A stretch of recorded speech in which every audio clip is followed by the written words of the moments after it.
قال اللہ تبارک وتعالی فی القرآن المجید والفرقان الحمید فاعوذ باللہ من الشیطان الرجیم بسم اللہ الرحمن الرحیم قل لا اسألکم علیہ اجرا الا المودۃ فی القربى صدق اللہ مولانا العظیم وبلغنا رسولہ الامین الکریم ونحن على ذلك لمن الشاہدین والشاکرین والحمد للہ رب العالمین لی خمسۃ نطفی بها حر الوباء الحاتمہ المصطفیٰ والمرتضیٰ وابناہما والفاطمہ۔ میرے لیے یہ پنجتن ہیں دافع رنج و بلا، میرے لیے یہ پنجتن ہیں دافع رنج و بلا، شاہ ہدا شیر خدا حسن و حسین و فاطمہ، شاہ ہدا شیر خدا حسن و حسین و فاطمہ۔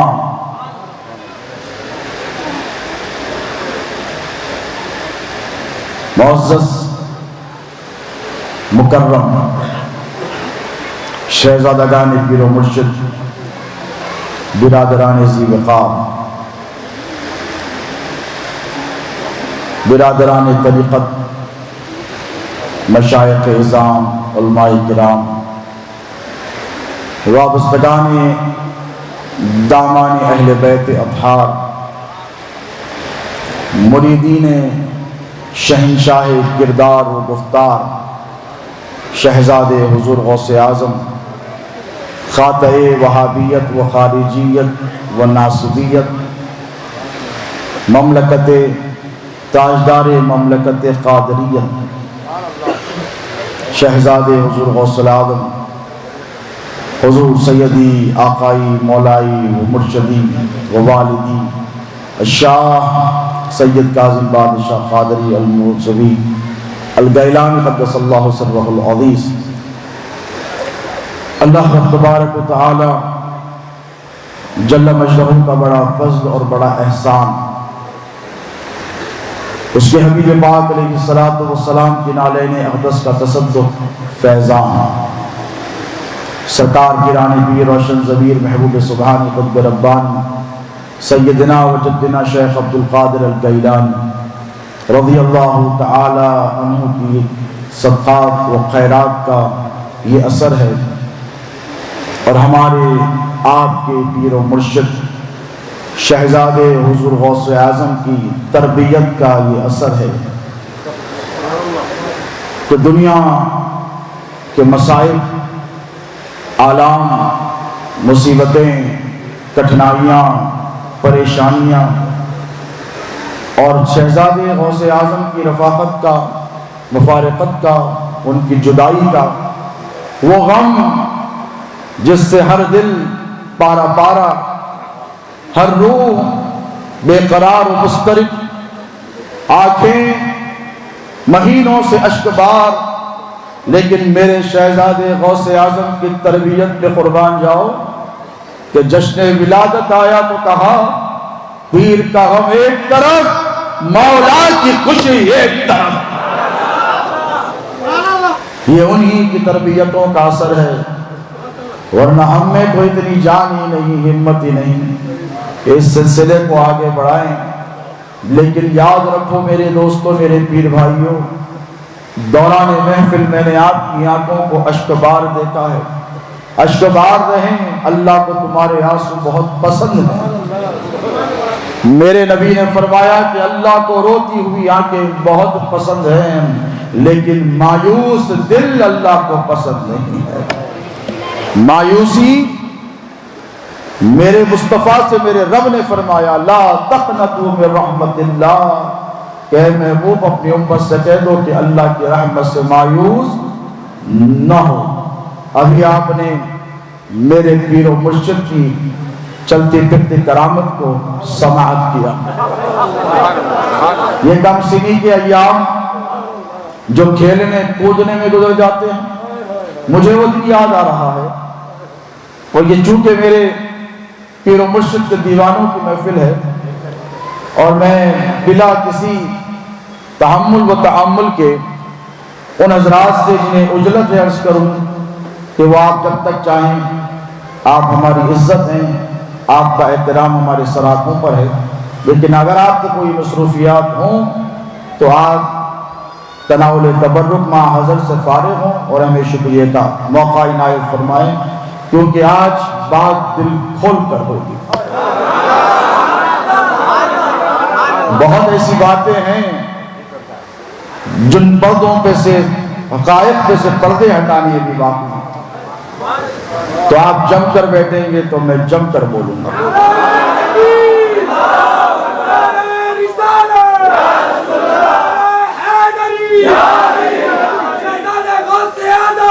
یہ میرے پیر و مرشد کا فیضان، آپ نے میرے خلف حسنی پیر صلی اللہ علیہ وسلم سے اللہ ان کی عمر دراز فرمائے، اللہ ان کو ان کے دادا کا علمی جانشین بنائے، بلکہ شہزادے غوث اعظم کے تمام شہزادگان و نبیرگان سے یہ مشن کو چارگاہان عالم میں عام فرمائے۔ ہر شہزادہ اپنے آپ میں ایک شاہکار بنے، شہزادے غوث اعظم کا ہر نبیرہ اس میدان میں اترے، اسی لیے کہ یہ میدان کسی مولوی کی جاگیر نہیں، علی اور علی کی اولاد کی جاگیر۔ اور جب تک سادات کرام کے ہاتھ میں کمانڈ تھی تب تک سب صحیح چل رہا تھا۔ جب تک غوث اعظم ان کے دیوانوں کے ہاتھ میں کمانڈ تھی یا پھر غریب نواز ان کے چاہنے والوں کے ہاتھوں میں کمانڈ تھی، ہر طرف محبت ہی محبت تھی، ہر طرف سکون ہی سکون تھا، ہر طرف کامیابی تھی، ہر طرف کامرانی تھی، ہر طرف لوگ خوش نظر آ رہے تھے، اسی لیے کہ یہ جن کے گھر کا کام ہے وہی اس کام کو بحسن خوبی انجام دے سکتے ہیں۔ تو میری دعا ہے کہ اللہ اس خان وادیک میں شہزادے غوث اعظم کا فیضان نسل در نسل منتقل فرماتے رہے، اور صبح قیامت تک ہم علی علی کرتے رہیں، اور تمہاری آنے والی نسلیں ہماری آنے والی نسلوں سے علی علی سنتے رہیں۔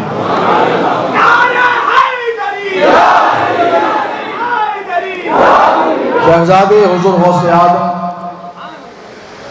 کی ذات والا صفات، ایک ایسی ہستی جو برسوں نہیں صدیوں میں ایک مرتبہ پیدا ہو۔ لوگ کہتے ہیں کہ مجدد کے پیدا ہونے کے لیے 100 سال درکار ہے، اور میں بزبان شاعر مشرق کہتا ہوں کہ ہزاروں سال نرگس اپنی بے نوری پہ روتی ہے، ہزاروں 10 20 50 100 نہیں، ہزاروں سال نرگس اپنی بے نوری پہ روتی ہے، بڑی مشکل سے ہوتا ہے چمن میں دیدور پیدا، وہ چمن کا دیدور میرا پیر و مرشد، وہ تاجدار مملکت قادریت دوبارہ ہمارا پیر و مرشد، اور انہی کے جلوے تھے، انہی کے جلوے ہیں، اور انہی کے جلوے رہیں گے۔ انہی کا فیضان بولتا تھا، انہی کا فیضان بول رہا ہے، اور صبح قیامت تک ہماری نسلوں میں شہزادے غوث اعظم کا فیضان بولتا رہے۔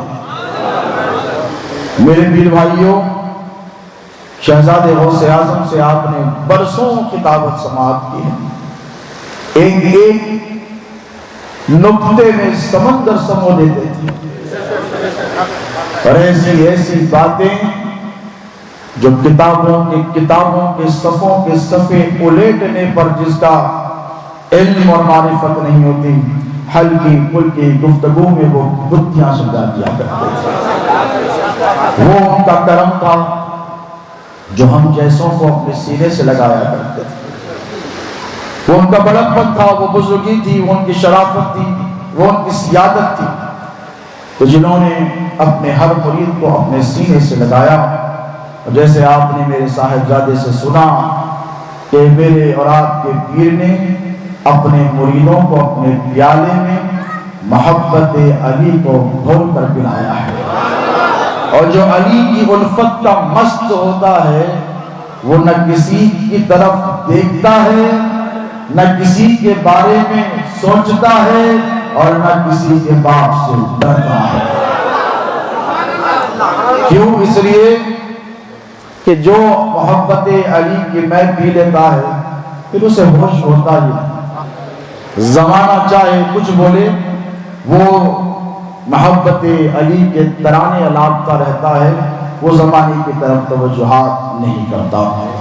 بہت ساری تبدیلیاں رونما ہوئی ہیں شہزادے حضور غوث اعظم کے وصال کے بعد۔ یہ حقیقت ہے کہ آج سے کم و بیش 50 سال پہلے بریلی سے اپنی فراغت کے بعد، میں اس زمانے کے بریلی کی بات کر رہا ہوں، اس دور کے نہیں، یہاں شہزادے غوث اعظم کے خلفاء بیٹھے، وہ جو شہزادے غوث اعظم کا مقام مرتبہ صرف حیدرآباد دکن نہیں سارے ہندوستان میں دیکھ کر آئے۔ میں اس بریلی کی بات کر رہا ہوں جس بریلی میں مفتی اعظم حضرت مصطفیٰ رضا خان علیہ الرحمت و رضوان تھے۔ جب وہاں سے فراغت حاصل کر آئے تو شہزادے غوث اعظم کا وہ مقام، وہ مرتبہ، وہ رتبہ کہ مفتی اعظم نے کھڑے قد میرے بابا شہزادے غوث اعظم کی قدم بوسی کا شرف حاصل کیا۔ حلفیہ لوگوں سے پوچھ لو، وہاں سے جب آئے وہی آب و تاب کے ساتھ، کیونکہ یہ نبی کا گھرانہ ہے دوستو، یہ سب تو کٹا سکتا ہے، سب جھکا نہیں سکتا۔ وہی آب و تاب، وہی گر و فر کے ساتھ آئے، وہی شان و شوکت کے ساتھ آئے، وہی جاہو جلالت کے ساتھ آئے۔ اور اب جب آئے اپنے ہی گھر کو لوٹ کر، اب پچھلے چند مہینوں میں جو حالات متغیر ہوتے ہوئے نظر آ رہے ہیں، تم نے تو دکن والوں بہت اچھا دور دیکھا ہے، تم نے تو 12ویں کا دور دیکھا ہے۔ کوئی ہے جو تمہارا ہاتھ پکڑ کر کہہ دے کہ یا نبی سلام علیکہ پڑھنے نہیں دیا جائے؟ بولو، حیدرآباد میں کسی کی ماں نے کوئی ایسا سورما جنا ہے جو کسی سنی مسلمان کا ہاتھ پکڑ کر اس سے پوچھ لے اور یہ کہے کہ تجھے یا نبی سلام علیکہ پڑھنے نہیں دیا جائے گا؟ بتاؤ، کسی مسجد میں تمہیں روکا گیا ہے؟ تب تم جب 12ویں کا جلوس نکالتے ہو کبھی کسی نے تم کو روکا ہے؟ 11ویں کرتے ہو مہینہ بھر سال بھر کسی نے روکا ہے؟ خواجہ کی چھٹی کرتے ہو کسی نے روکا ہے؟ حضرات یوسفین کا عرس کرتے ہو، میلے لگاتے ہو، کسی نے روکا ہے؟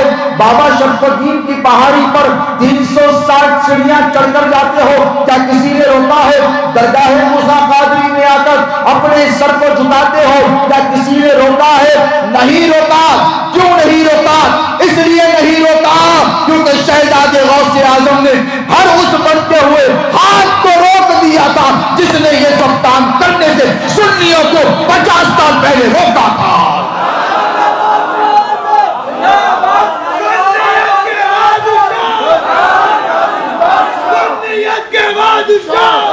ہم سے کہتے ہو ہم نے کیا کیا ہے؟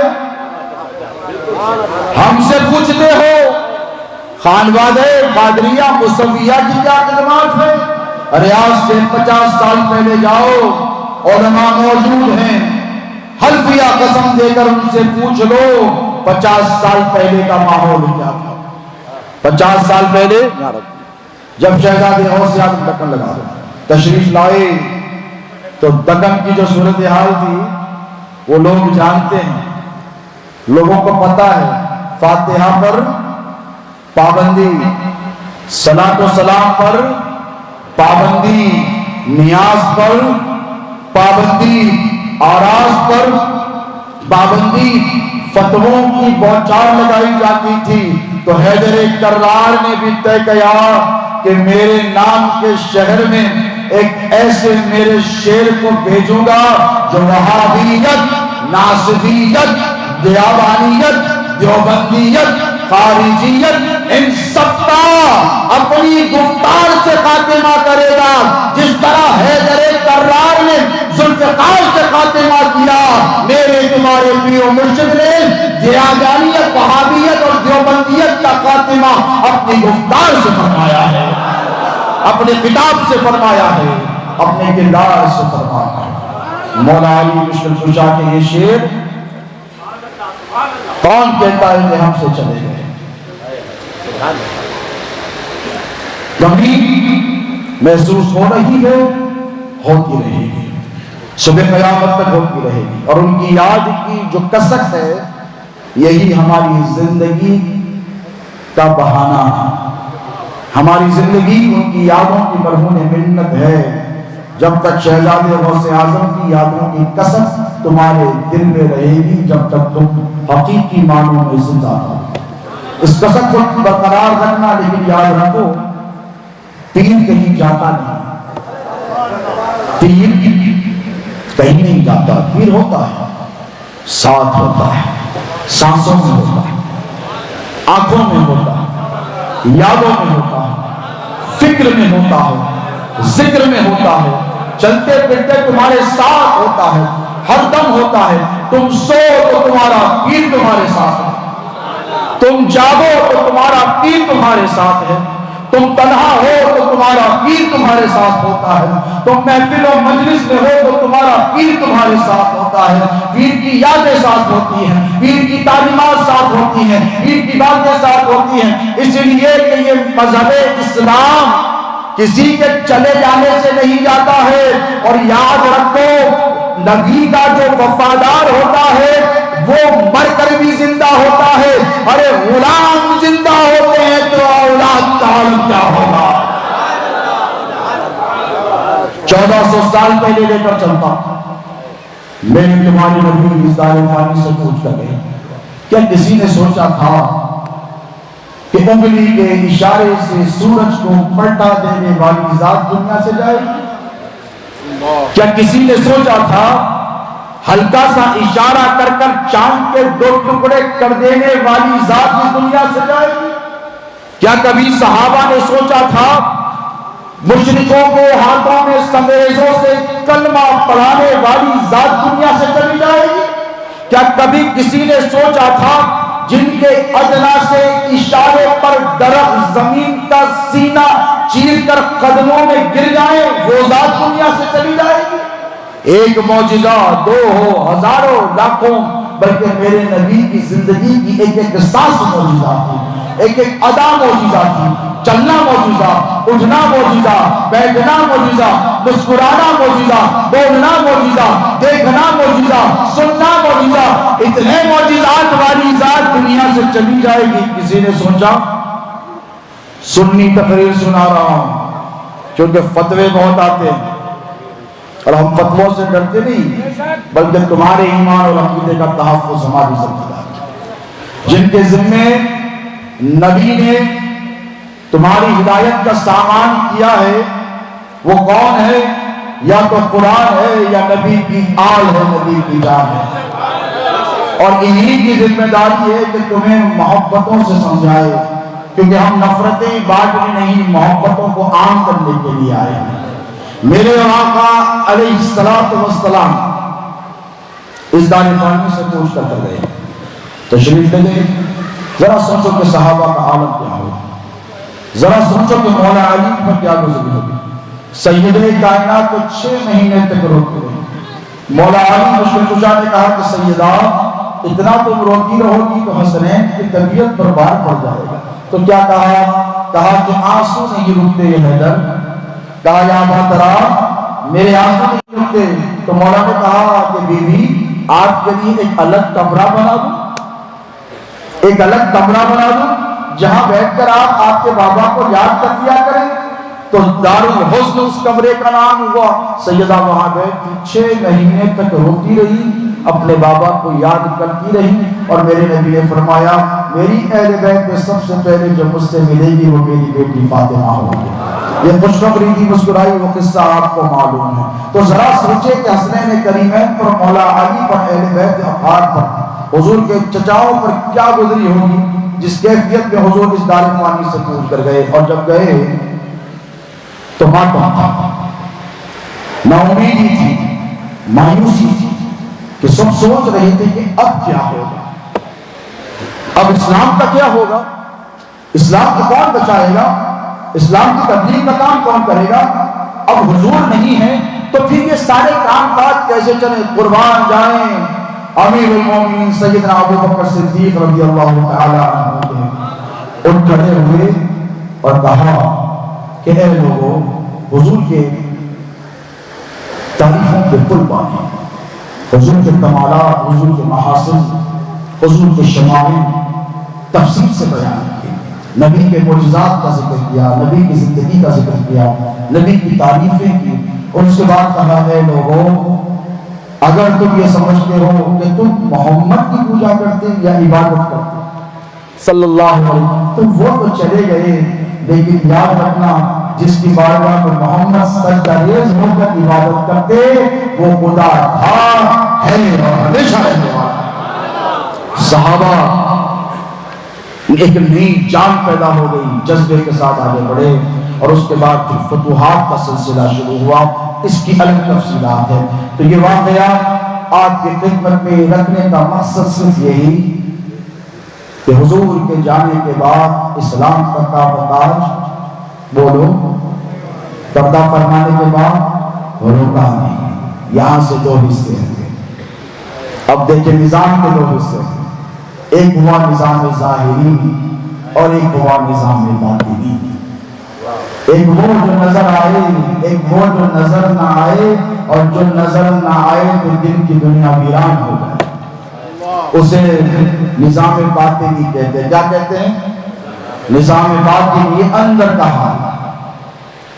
امیر المومنین سیدنا ابو بکر صدیق رضی اللہ تعالی عنہ کی چوکٹ پر ہمارے ماں باپ قربان، میرے نبی کے یار غار ہیں، آقا اور علیہ السلام نے آپ سے بے پناہ محبتیں فرمائی ہیں، ایک نہیں ہزاروں سینکڑوں احادیث آپ کی شان میں مل جائیں گی، آپ کو قرآن کی عظمت و جلالت کی قسمیں کھاتا ہوا آپ کو نظر آئے گا۔ لیکن دیکھیں کہ خلافت کے دو حصے ہوئے۔ آج سے 250 سال پہلے ہمارے اولاد کے پیر سرکار سیدنا سید شاہ غلام علی قادری الموسوی جانشین سرکار موسیٰ قادری نے مشکات النبوہ میں اس پر تفصیلی بحث فرمائی۔ انشاءاللہ وہ کتاب قریب آپ کے ہاتھوں میں رہے گی اور آپ تم پڑھ سکیں گے۔ خلافت ظاہری اور خلافت باطنی کا نظام شروع ہوا، حضور جانے لگے تو حضور کو امت کی فکر ہے۔ شہزادے حضور غوث اعظم کا وہ آخری کتاب خانقاہ مصطفیہ میں یاد کرو، جب شہزادے غوث اعظم یہاں جلوگر تھے، میں نے خطاب کیا، بیٹے نے خطاب کیا، دادا نے خطاب کیا، تو شہزادے غوث اعظم نے ارشاد فرمایا اب مجھے بڑا سکون ہو گیا ہے۔ وہ جملے آپ کو یاد ہے؟ اب مجھے بڑا اطمینان ہے کہ میرا جانشین تو جانشین، میرے جانشین کا جانشین بھی تیار ہو گیا۔ یہ فکر کس کو ہوتی ہے؟ جو مریدوں سے محبت کرتا ہے، جو اولاد سے زیادہ اپنے مریدوں کو محبوب رکھے، اس پیر کو فکر ہوتی ہے کہ میں چلا جاؤں تو میری خانقاہ کا کیا ہوگا، میرے مریدوں کا کیا ہوگا۔ یہ پریشان ہو کر آئے تو پھر ان کی پریشانیوں کو دور کرنے کے لیے کوئی تو ہو جو اس کو پریشانیوں سے نجات کا طریقہ بتائے۔ مایوس ہو کر آئے تو مایوسی دور کرنے کے لیے تو کوئی ہو۔ ارے وہ تو شہزادے غوث اعظم کی ذات تھی، پریشان آتا مسکراتا ہوا چہرہ دیکھ لیتا تو پریشانیاں دور ہو جاتی۔ بھئی جن کے رتبے ہیں سوا، ان کے سوا مشکل ہے، وہ ان کا مقام تھا، کہنے سننے کی ضرورت نہیں پڑتی، دل کا حال جانتے تھے میرے پیر، ہر مرید کے دل سے حال کے باخبر تھے میرے پیر، کسی کو کبھی کچھ کہنے سننے کی ضرورت نہیں، کیا بات ہے کس لیے آیا ہے نہیں پوچھتے، جو ضرورت ہوتی اسے پوری کر کے فرماتے، ظاہری ضرورت ہوتی دور کر کے فرماتے، اس کی پوری کر دیتے، باطنی ضرورت ہوتی وہ بھی پوری فرما دیتے، مالی اگر کوئی ضرورت ہوتی کبھی کسی کو اپنے گھر سے خالی ہاتھ نہیں لوٹایا۔ یہ نبی کا گھرانہ ہے، ہمیشہ فکر اپنے مریدوں کی تھی کہ نہیں بولو، ہمیشہ۔ آج سے 10 سال پہلے شہزادے غوث اعظم نے فرمایا کہ میں نے سوچا کہ آخر اتنی بڑی آزمائش کی وجہ کیا تھی، تو کیا کہا کوئی تو ہو جو میری گدی کو سنبھالے، میرے مشن کو چلائے، میرے مشن کو چلائے۔ اور یاد رکھنا شہزادے غوث اعظم کا مشن صرف علی پاشا، حسین پاشا یا شبر پاشا کی ذمہ داری نہیں ہے، شہزادے غوث اعظم کے ہر وفادار مرید کی ذمہ داری ہے، ہر مرید کی ذمہ داری۔ اور انشاءاللہ ہم ذمہ داری کو بہت سے وہ بھی پورا کر بتائیں گے انشاءاللہ۔ حضور جانے لگے تو حضور کو بھی فکر ہے۔ آخر مولا علیہ السلام مولا کو بلایا، بیٹھایا، مشکات نبوہ اٹھا کر دیکھیں، بٹھا کر کہا اے علی، میں باطنی علوم سرفراز کرنا چاہتا تھا، لیکن اللہ نے مجھے یہ حکم دے کے رکھا تھا جسے ہم طریقت کہتے ہیں، جسے ہم طریقت کہتے ہیں، جسے inner perspective of the civil کہا گیا ہے۔ حضور نے ارشاد فرمایا کہ اللہ نے مجھ کو حکم فرمایا تھا کہ جب تک کوئی مانگے نہ اسے دیا نہیں جائے گا۔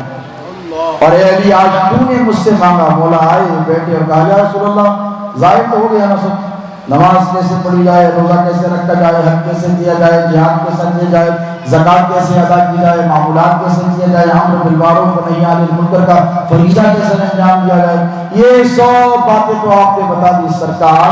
اب کچھ ذرا دل کے بارے میں، اب کچھ ذرا باطن کے بارے میں۔ حضور نے ارشاد فرمایا علی، مجھ سے میرے رب نے کہا تھا کہ جب تک کوئی مانگے نہ اسے دینا نہ، اسی لیے کہ یہ بڑی قیمتی شے ہے۔ اے مرتضیٰ، اے حیدر، آج تو نے مانگ لیا، میں نے تجھ کو عطا فرما دیا۔ یہاں سے دو نظام کائنات میں اسلام کے چلے ہیں، اور ان دونوں کا انکار کم از کم اہل سنت نہیں کر سکتے۔ میں بدعقیدہ جماعتوں کی بات نہیں کر رہا ہوں، یہود و سعود کی، میں اہل سنت کی بات کر رہا ہوں۔ یہاں سے ایک نظام چلا جو خلافت ظاہری، اور ایک نظام چلا جو خلافت باطنی، اور خلافت باطنی کے سارے فضیلتیں اور علوم اللہ کے رسول علیہ السلام نے مولا علی مشکل کشا کو عطا فرمائے، مولا علی مشکل کشا کے حوالے فرمائے، اور فرما کر ان کو تیار بھی تو کیا،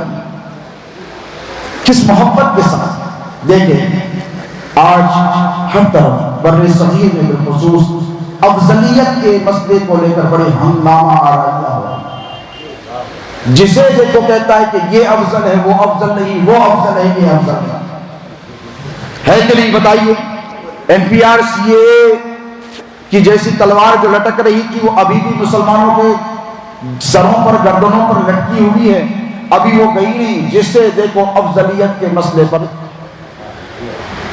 بیٹھ جاؤ، خطابات، جلسے، کتابیں لکھتا ہوا نظر آ رہا ہے۔ مجھے وہ مولانا احمد رضا خان علیہ رحمت و رضوان کا شعر یاد آ رہا ہے، انہوں نے بڑی اچھی بات کہی تھی کہ طیبہ نہ صحیح افضل، مکہ ہی بڑا زاہد، طیبہ نہ صحیح افضل، مکہ ہی بڑا زاہد، ہم عشق کے بندے ہیں کیوں بات بڑھائی ہے۔ آج جو افضلیت کے معاملے پر، موضوع پر، مسئلہ تفضیلیت کو لے کر مولوی ہنگامہ آرائیاں کرتے ہوئے نظر آ رہے ہیں، انتشار اور اختراع کرتے ہوئے نظر آ رہے ہیں، مسلمانوں کو فریکشنز میں بانٹنے کی کوشش کرتے ہوئے نظر آ رہے ہیں، میں ان سے بڑی سنجیدگی سے ایک سوال کروں گا کہ مجھے بتائیے کہ کیا یہ مسئلہ اجتہادی ہے یا اس پر اجماع ہوا ہے، یا یہ کہا جانا کہ اگر کوئی سیدنا علی المرتضیٰ کو دیگر صحابہ میں سب سے افضل مانے تو کسی مولوی نے تقریر کی، اور تقریر میں اس سے پہلے اس نے نعرہ حیدری پر بھی سوال کیا، اور اس کے بعد رجوع کیا، اس کے بعد کہتا ہے کہ اگر کوئی علی المرتضیٰ کو افضل مانے تو سمجھو کہ یہ گمراہی کی پہلی سیڑھی ہے۔ نعوذ باللہ من ذالک۔ دوستو، جس طرح 1400 سال کے بعد آج مسلمانوں میں ایک گروہ ہے جو سیدنا علی المرتضیٰ کو افضل مانتا ہے کہ نہیں؟ میرے دادا نے مانا ہے، میرے بابا نے مانا ہے، میں مانتا ہوں، غریب نواز نے مانا ہے، معروف ترقی نے مانا ہے، جنید بغدادی نے مانا ہے، سر سختی نے مانا ہے، غوث اعظم نے مانا ہے۔ اور بات یہی ختم نہیں ہوتی، تو کس کس کو گمراہ بولے گا؟ قدموں کو پکڑ کر تجھے جنت میں جانا کو سب سے افضل مانا ہے۔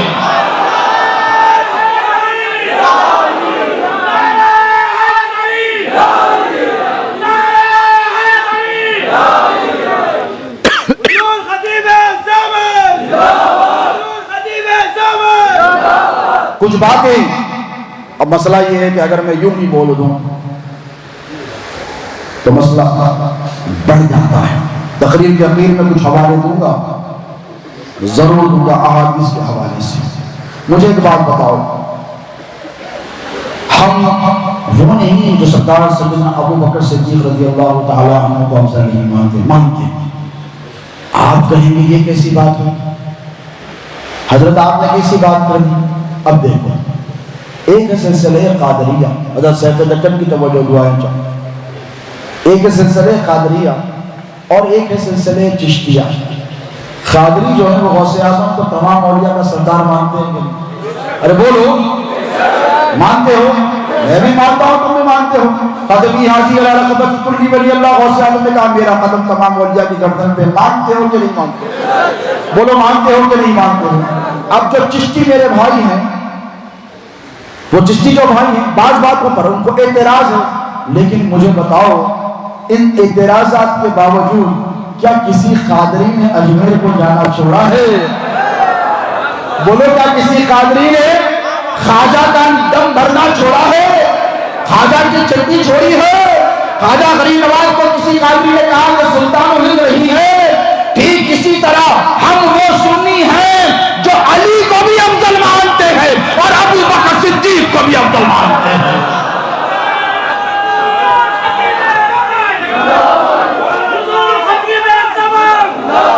ہم دونوں کو افضل مانتے ہیں، ہم تم جیسے نہیں ہیں جو کہتے پھرے کہ علی افضل نہیں ہے۔ خانقاہ مصطفیہ سے میں یہ اعلان کرتا ہوں، شہزادے غوث اعظم کے قدموں کی دھول حاصل کر کر، ان کا فیضان حاصل کر کر، کہ خانقاہ مصطفیہ یہ اعلان کرتی ہے کہ مولا علی بھی افضل ہے، ابو بکر صدیق بھی افضل ہے۔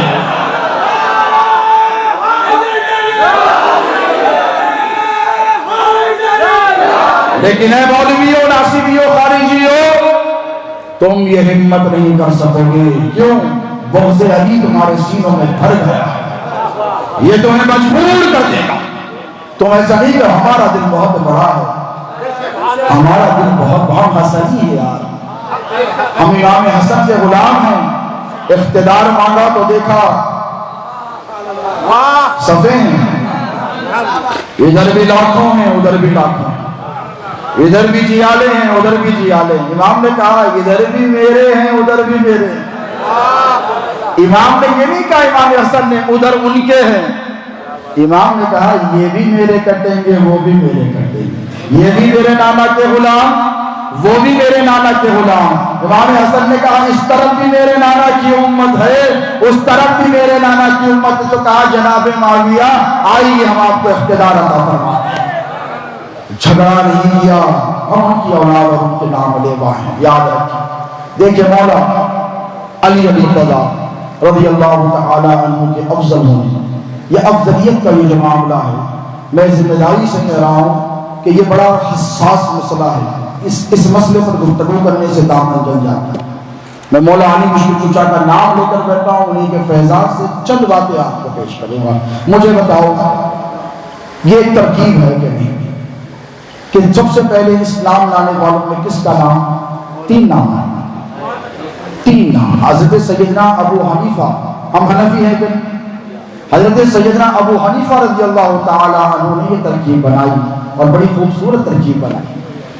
مولویوں میں تم سے گزارش کرتا ہوں کہ اس ترکیب کو دیکھو اور اس میں دیکھو کہ کسی کی بھی تنقیص نہیں ہے، اس ترکیب میں کسی کی تنقیص نہیں۔ کہا عورتوں میں سب سے پہلے خدیجۃ الکبریٰ نے اسلام لایا، حضرت امام اعظم ابو حنیفہ فرماتے ہیں، اور اس کے بعد ارشاد فرمایا بچوں میں نابالغ لڑکوں میں سب سے پہلے علی مرتضیٰ نے ایمان لایا، اور فرمایا مردوں میں سب سے پہلے ابو بکر صدیق نے ایمان لایا۔ جھگڑا ختم۔ اب کیا کسی نے کہا ایسے بولنا غلط ہے؟ در حقیقت تو مولا علی مشکل کشا نے سب سے پہلے اسلام قبول کیا اور سب سے پہلے نماز بھی پڑھی، لیکن سنیت کو انتشار سے بچانے کے لیے قربان جاؤ حضرت سیدنا نعمان بن ثابت کا احسان مانو، ایسی ترکیب بنا دی اور کہا سنیوں لڑو مت، اس لیے کہ یہ بھی افضل ہے، وہ بھی افضل ہے، وہ بھی افضل ہے۔ کہا انہوں نے بھی پہلے لایا، ترکیب بنائی، تو تم کیوں ترکیب نہیں بناتے؟ تم کیوں انتشار کرتے ہو؟ اگر ہم کہیں کہ علی افضل ہے تو ہمارے پاس وجوہات ہیں، بھائی ہم قادری ہیں، اور بولو دنیا میں قادری سینہ ٹھوک کر، یا جتنے قادری بیٹھے ہیں میرے بھائی حضرت مولانا سید محمد علی قادری الہاشمی ممشاد پاشا بیٹھے ہیں، میں ان کی موجودگی میں بول رہا ہوں، جتنے قادری ہیں سینہ ٹوک کر کہتے ہیں کہ سب سے بڑا پیر میرا پیر پیرانے پیر ہے، ولیوں کا سردار میرا پیر پیرانے پیر ہے۔ میرے غوث نے کہا کہ اہل محشر کی، حضور نے کہا کہ اہل محشر کی 100 صفیں ہوں گی، 70 میری ہوں گی۔ میرے غوث اعظم نے کہا سب سے زیادہ جماعت اور گروہ لے کر نانا جان کی خدمت میں جو حاضر ہوگا وہ عبد القادر جیلانی ہوگا۔ یہ میرے پیر غوث اعظم دستگیر کا ارشاد مبارک ہے۔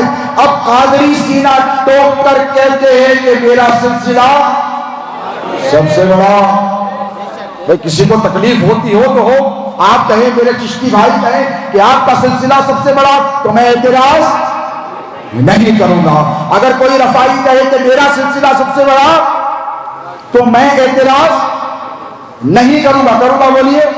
اگر یہ کوئی کہے کہ سلسلے نقشبندیہ کا مرید کہے کہ میرا پیر حضرت خواجہ بہاؤالدین نقشبند سب سے بڑے، تو میں کہوں گا تیرے نزدیک وہ بڑے، میرے نزدیک پیرانے پیر سب سے بڑے۔ دیکھو ذہنوں میں اس بات کو رکھو، اس کانسیپٹ کو رکھو، بات سمجھنے میں بڑی آسانی ہوگی۔ اگر میں کہوں کہ علی سب سے افضل، اسی لیے کہ علی نے سب سے پہلے ایمان قبول کیا، وہ تو آئے مسلمان بن کر۔ یا ایھا الذین آمنوا، شہزاد غوث اعظم نے بارہا حضرت عبداللہ ابن عباس کا حوالہ دیا اور دے کر فرمایا یا ایھا الذین آمنوا میں جہاں جہاں یا ایھا الذین آمنوا کہا گیا وہاں مصطفیٰ کے ساتھ میرے حیدر کرار کی ذات شامل ہے۔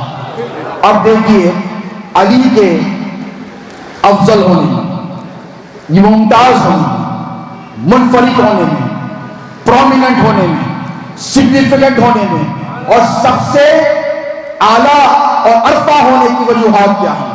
ایک سب سے پہلے پکڑ لیں، سب سے پہلے یہ کہ حضور نے فرمایا انا و علی من نور واحد۔ آپ نے میرے فرزند کی تقریر سنی، میں ایک کرسی رکھا ہوتا ممشاد پاشا قبلہ کے لیے، اندر سے لو میرے بھائی بیٹھے ہیں، نہیں ہوگی کرسی لگے گا، درود پاک پر بہت دیر نہیں لوں گا، مجھے پتا ہے آپ حضرات بریانی کے لیے بے چین ہو رہے ہیں۔ اور شہزاد غوث اعظم فرمایا کرتے تھے ڈرو مت صبح تک کھلاتا ہوں، اور یہ وہ گھرانہ ہے صبح تک نہیں قیامت تک کھلائے گا، اور انہی کے صدقے میں کھاتے رہیں گے تو مزے میں رہیں گے جب تک اہل بیت اور سادات کرام کی خانقاہوں کا لنگر کا کھانا تمہارے سینوں میں جائے گا، گمراہی تمہارے سینوں میں داخل نہیں ہو سکے۔ درود پاک پر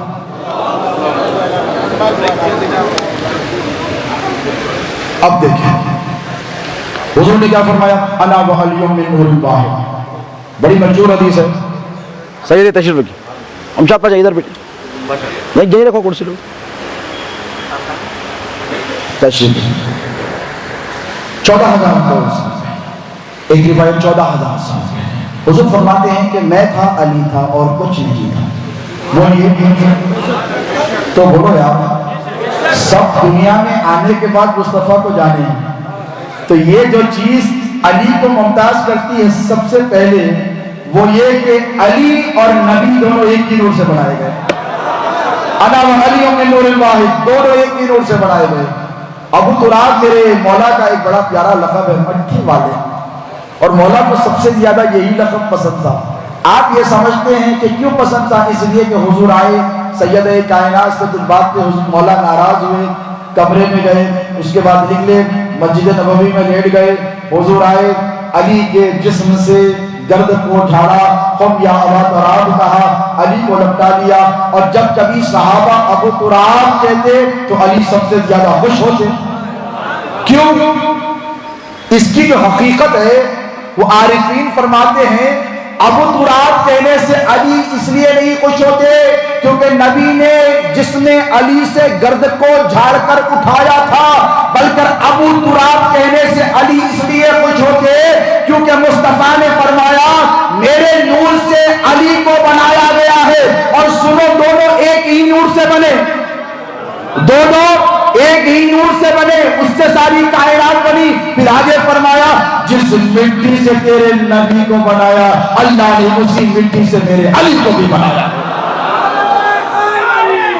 اب دیکھو نعرے بات یہ دو چیزیں ہیں. دنیا سے پہلے بننے سے پہلے کون ہے مصطفیٰ کے ساتھ؟ یہ سب بعد میں آئے نا. بولو، سب نے لا الہ الا اللہ محمد رسول اللہ کا شہادت کی سب بعد میں، علی بعد میں آئے کہ پہلے سے؟ تو یار بتاؤ جھگڑا ہی کیا ہے؟ یہ اتنے لڑنے جھگڑنے کی ضرورت ہی کیوں ہے؟ جب علی پہلے سے ہے تو پھر ممتاز بھی ہوئے، افضل بھی ہوئے، اس پہ جھگڑو نہیں. بھائی پھر سے کہتا ہوں سرکار صدیق اکبر بھی افضل، مولا علی مرتضیٰ بھی افضل. اب اس کے بعد آئے بھائی دنیا میں اصول ہے، بڑے دواخانے میں بچے پیدا ہوئے تو بتا کے بولتے فرنانڈیز میں پیدا ہوئے، گورنمنٹ ہاسپٹل میں ہوئے تو نہیں بولتے، چھپاتے. کیوں؟ عزت جاتی. زکی خانے میں سرکاری پیدا ہو گئے، نہیں، وہ بہت بڑے دواخانے میں پیدا ہوئے تھے. کیوں؟ اسٹیٹس. اس سے اسٹیٹس معلوم ہوتا ہے پرسنالٹی کا. اب مجھے بتاؤ روئے زمین پر کائنات میں ایک ہی ذات کو اللہ نے منتخب کیوں فرمایا؟ کیوں؟ اس لیے کہ اللہ یہ چاہتا تھا کہ علی جا تو رہا ہے، تیرا مقام لوگوں کو ظاہر ہونا چاہیے، پتا تو چلے کہ کون آیا.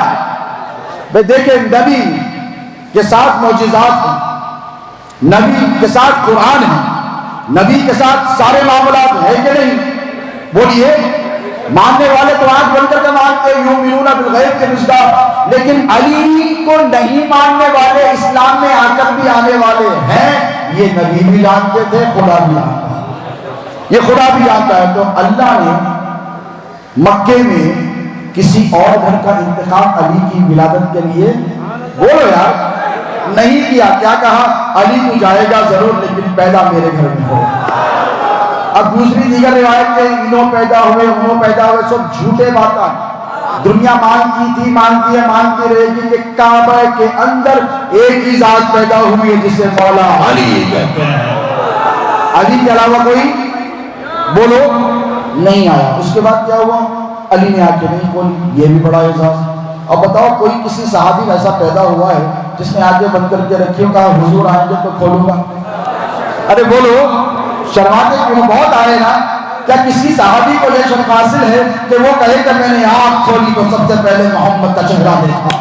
کسی کو نہیں ہے، میرے علی کو حاصل ہے. کیا بھائی بولو؟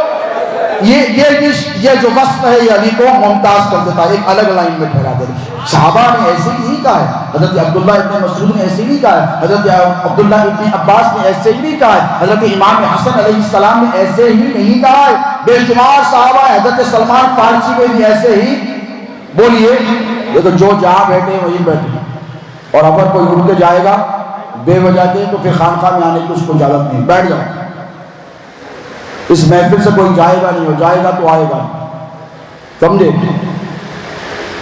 بلا کسی عذر شرعی. اگر عذر شرعی ہے تو چاہے بے وجہ کی حرکتیں، جو جائیں بیٹھ جائیں.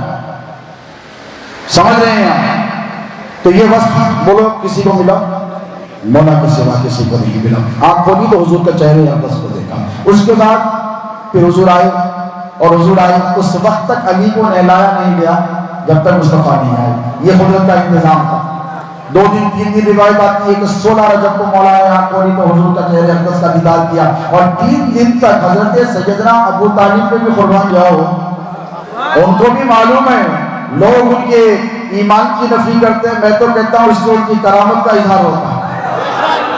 حضرت فاطمہ بنت اسد کی بھی کرامت، سیدنا ابو طالب کی بھی کرامت. ان کو بھی پتا ہے کہ علی ہمارے لیے نہیں، جس کے لیے دنیا بنائی گئی ہے اس کے لیے آیا ہے. تو نہ نام رکھیں گے نہ غسل دیں گے. بھائی 3 دن کیوں؟ حضور کو 3 دن لگے باہر گئے. تشریف لاتے تو غسل بھی نہیں دیا. بھائی حدیثوں کا انکار کر دو گے؟ بولو نہیں کر سکو گے نا. حضور آئے اور آ کر کیا کیا؟ کہا ادھر لاؤ. جیسے ہی بہت ملی آنکھ کھول تو کہا پانی گرم کرو. کوئی آج تک کوئی اپنے چچا زاد کو غسل دیتا ہے؟ آپ نے کبھی دیکھا؟ یہ ماں کا کام ہے، باپ کا کام ہے، دایا کا کام ہے. حضور نے کہا علی کو لے کر آؤ. لے کر آئے. کہا غسل اسے میں دوں گا. کیوں؟ اس لیے کہ یہ پہلے سے انتظامات ہو چکے ہیں. اور رونے لگے.